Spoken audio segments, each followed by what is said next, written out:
This is a continuation of Class 1 in Putnam County, and we're starting off this session with the big, huge 150 some odd page book, and we're going to page through basically quickly and review this first part. Um, Turn our pages over. We have a copyright page, a dedication page, a blank page, and then we come to the table of contents. And this will be a lot easier for you if you just have your printed copy open, or if you um, have your computer open, have it opened up in PDF on your computer screen. And what we're going to be doing today in this session is looking at the, the parts from welcome through introductory, retreat, and prepare ourselves for Module A. Students are actually doing Module A right now, and we're going to review that on the third Sunday afternoon in May. So let me kind of catch you up here on this preliminary matters. What we do is go forward to another blank page, and then a welcome from the Reverend Canon Dr. H. Douglas Dupree, Rector of the Bishops Institute.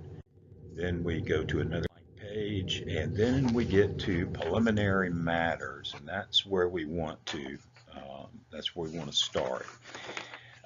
Preliminary matters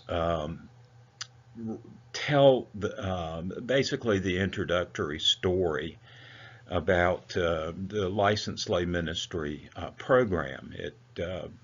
And I'm going to tell you some of the stuff that isn't in here. I'm not going to insult your intelligence. You can read this just as easily as I can. So, basically, the licensed lay ministry program was introduced at the 2000 General Convention as Resolution D086. It didn't go anywhere. It was referred to Standing Commission on Ministry, but it came back 3 years later to General Convention 2003 as Resolution A111. You can read these things if you want to. I'll give you in the notes URL where you can go to and find. If you're an Episco nerd, you can go to all the convention journals of the Episcopal Church at the Episcopal Archives. Now, I hope you do. Tell me if you find anything interesting. The resolution provides for 7 licensed lay ministries. 2 of them we already know, of course. Those are the Eucharistic ministers and Eucharistic visitors. Then we have worship leaders and catechists. And then we have lay preachers, lay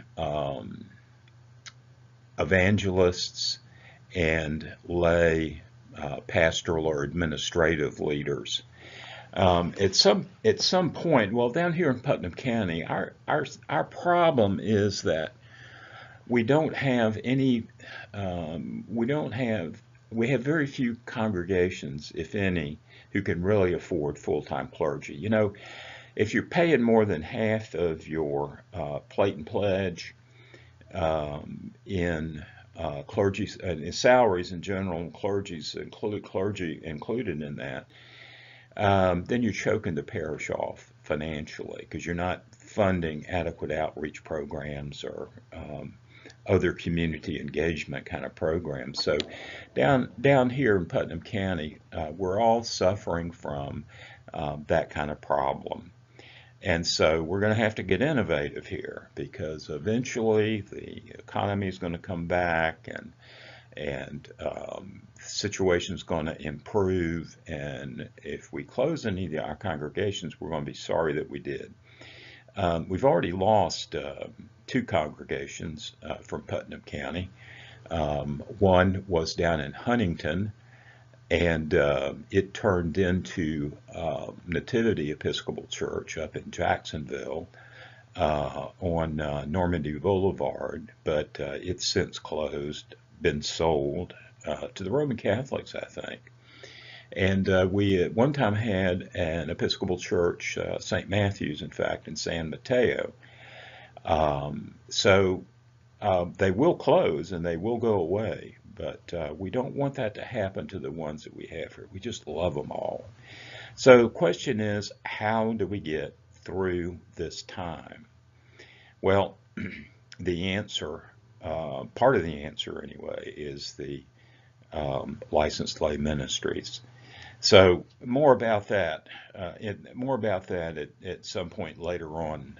But right now, what we're focused on is licensed lay ministry in general in the Episcopal Church. You have a section here on laity, and then over on the next page, we talk a little bit about ministry. This is Title 3, Canon 4. The entirety of Title 3, Canon 4, and you'll notice that they made the notation they given us excerpts here. So this isn't all of it. There's more of them, more ministries in there, the ones that I enumerated. So let's get over to. Okay, can't quite get that thing to move out of the way, but I have seen that I'm on slide 11 or page 11 of 40 here. So we're going to finish up this page, and then I'm going to pause, and I'm going to pause it before we move into the next part of this introductory piece. So what this section tells you right in here is that we have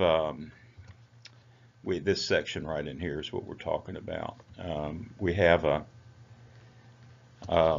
requirement for training, and basically the person who decides what the training is the bishop and the people that the bishop appoints to help him in that endeavor. And we've been running a pilot project down here in Putnam County for the last couple of years. And the bishop has appointed Douglas Dupree as overall responsible for developing what we have in our hands here. And so essentially the training for these licensed lay ministries is going to figure, Douglas Dupree is going to figure prominently in it. Down here in Putnam County and in the rural counties, we're going to have something local. So you'll notice as you look at this handbook that the assumption is that people are going to gather over at Camp Weed and center over there, gather over there on a monthly basis. But down here, it gets to be just too much time. We lose too much time to driving and other things on the way to and from, and so we're doing this locally. The bishop has authorized us to do this locally. So let's go ahead and stop right here before looking at the matrices that are on the next pages.